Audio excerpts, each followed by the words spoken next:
النهاردة هنعرف مع بعض مين هو فرعون. لو عاوز تعرف تابع الفيديو.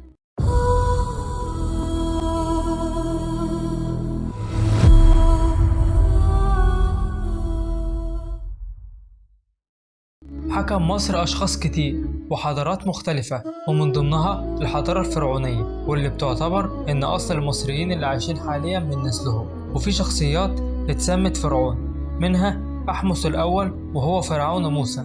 في مؤرخ يهودي اسمه يوسف قال إن أحمس هو فرعون موسى، والحقيقة إن هو بيقول كده عشان يثبت إن بني إسرائيل هم حكام المصريين القدماء.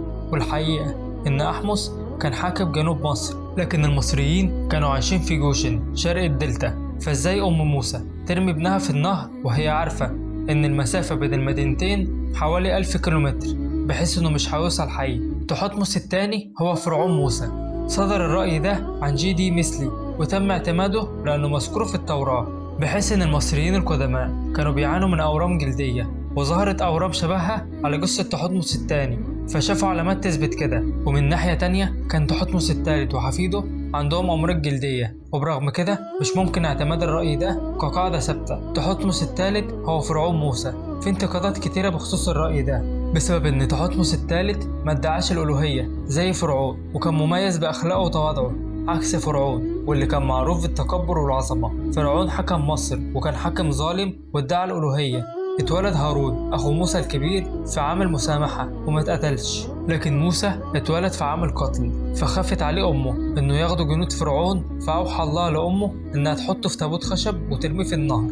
ولما عملت كده نقل النهر التابوت عند بيت فرعون، فلما شافوا الجنود ودوه لزوجة فرعون، فلما فتحت التابوت وشافت وجه موسى مضيء وجميل حبته، فشاف فرعون أمر بقتله، فطلبت زوجته إنه يفضل معاها في القصر تربيه وتعتني بيه. ولما كبر موسى في بيت فرعون شاف رجلين بيتخانقوا مع بعض، فكان واحد من بني إسرائيل والتاني قبطي، فحاول موسى إنه يمنع القبطي إنه يأذي اليهودي، فوكزه موسى يعني خبطه في كتفه فنهى حياته، وكان هدفه إنه يمنعه بس. فلما وصل الخبر لفرعون أمر إنهم يجيبوا موسى، فجه رجل وقال له إن الأقباط عاوزين ينتقموا منه، فخاف موسى وخرج من مصر، فوصل لمدين عشان يستخبى من جنود فرعون. ودي كانت قصة فرعون بشكل مختصر مش تفصيلي.